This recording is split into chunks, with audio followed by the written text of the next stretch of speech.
Assalamualaikum warahmatullahi wabarakatuh. A'udzubillahi minasyaitonirrajim. Bismillahirrahmanirrahim.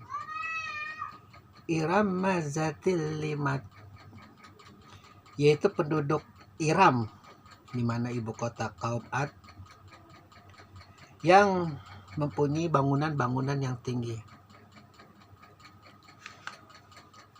Dalam Al-Quran ada 3 kaum, ada 3 negeri yang sangat dahsyat pembangunannya, itu negeri Ad yang sedang kita telah ini, lalu negeri Samud yang sudah kita bahas karena kita mengikuti urutan dari belakang. Jadi kalau dari awal harusnya kita bahas kaum Ad dulu baru kaum Samud, karena kaum Ad ini adalah mendahului sebelum kaum Samud. Lalu kemudian yang terakhir adalah kaumnya Fir'aun. Konon beberapa tafsir mengatakan negeri Ad ini, di mana ibu kota Iram adalah Yaman. Memang Yaman adalah sebuah daerah yang sangat paling subur kalau di dalam struktur geologi petani, itu memang paling subur. Dan banyak kisah-kisah, beberapa kisah yang mengatakan, ya salah satu contohnya adalah bagaimana ketika terjadi kaum Abrah ingin menghancurkan luluh lantakan Ka'bah, itu juga adalah gubernur Yaman, atau beberapa tafsir mengatakan itu adalah Raja Yaman. Namun dalam silsilah sirah negeri bahwa Yaman itu belum pernah dinisbahkan sebagai sebuah negeri yang berdiri sendiri seperti Damaskus, seperti Suriah, dan seperti Iran Persianya. Karena saking suburnya tanah itu jadi rebutan-rebutan negeri-negeri lain. Jadi ketika negeri-negeri itu sudah menguasai Yaman, itu hanya jadi semacam kota kabupaten atau semacam ibu kotanya. Jadi bukan sebuah negeri yang kokoh seperti Persia, seperti Yunani, seperti Romawi gitu. Jadi di sini bangunan-bangunan yang didirikan di kaum Ad itu adalah bangunan-bangunan yang belum pernah dipandang mata di negeri-negeri lain. Kecongkakan manusia dari sejak zaman Nabi Adam sampai Rasulullah memang begitu jalannya. Ketika mereka mampu membangun sebuah bangunan-bangunan yang tinggi, pencakar-pencakar langit kalau istilah zaman modernnya sekarang, iblis dengan mudah membalikkan logika-logika sesat akal manusia bahwa lihat itu, luar biasa bangunan-bangunan itu. Mereka itu didirikan oleh kaum teknokrat-teknokrat yang berpikiran bebas, berpikiran liberal, yang berpikiran ilmu pengetahuan adalah segala-galanya. Tapi coba lihat tuh, umatnya kaum Ad, umatnya kaum Musa, umatnya kaum Samud. Mereka tidak akan pernah bisa membangun gedung-gedung semacam itu. Itu memang jadi akibatnya penyelewengan kepada pita Ibrahim itu, tiada Tuhan selain Allah, langsung hilang.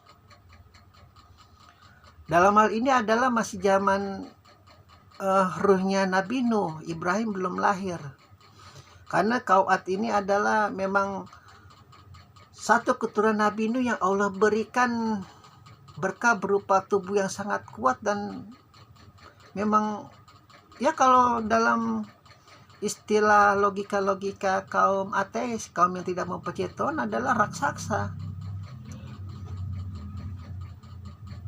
Memang kini ada bakat.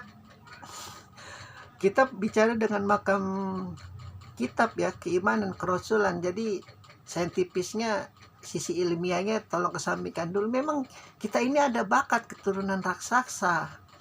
Kalau tidak percaya, lihat itu orang-orang Eropa, orang-orang Afrika, orang-orang Timur Tengah, terutama Arab itu, postur tinggi-tinggi besar. DNA mereka DNA karena fitrah ketika Rasulullah miras ke langit ketujuh, dikatakan bahwa jangan 45 rakaat sholatmu, gak kuat umat kamu, postur kamu udah bukan seperti postur kami di zaman dulu, tolong minta diringankan 25, 20 sampai akhir 17. Nah kalau itu sesuai, itu saya ambil dari sirah perjalanan Isra Mi'raj dari umat Sunni. Kalau umat Syiah mah tidak percaya hal-hal semacam itu. Bagi mereka Muhammad itu sudah diajarkan tentang sholat sudah langsung dari Jibril. Jadi ketika Isra Mi'raj ke langit ketujuh itu hanya untuk membantah kedengkian umat Bani Israel tuh. Sampai sekarang juga gimana tuh orang Israel saking dengkinya kepada orang Islam. Sampai detik ini. Itu Islam agama apa sih? Nabinya kok, Nabi kita diagung-agungin, kiblatnya ke Yerusalem, kayak nggak punya jati diri. Kalau mau bikin agama ya udah bikin, jangan bawa Nabi kita begitu. Celote kaum Bani Israel yang merasa zaman dulu itu adalah moyangnya darahnya itu darah yang paling ningrat.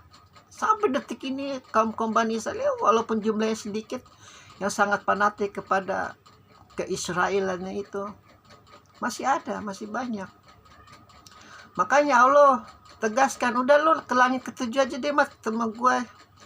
Jangan orang kalau udah merasa diri tinggi, merasa diri pintar, cerdas, apalagi dekat dengan Allah, dengan Tuhannya, itu memang luar biasa. Semakin tinggi ilmu seseorang itu setannya semakin besar. Hati-hati. Makanya ketika Rasulullah ketemu Allah, ya sudah, engkau sholat jangan kiblat ke Yerusalem lagi, kiblat aja langsung ke Mekah, ke tempat dimana Ibrahim menancapkan hajat arus. Maka sejak itu walaupun sholatnya diam-diam, Rasulullah bersama Khadijah bersama Imam Ali dalam sirahnya Syiah itu sholatnya sudah mulai berkiblatnya ke Mekah. Begitu perbedaan sirah Nabi ini dengan mazhab terbesar Syiah dan Sunni ini, kalau di tangan orang-orang yang baru belajar agama, ya baru tahu agama, dan di lingkungannya itu luar biasa merasa diri udah paling suci, udah paling benar, itu luar biasa, sangat meluluh lantakan, sangat membelah umat.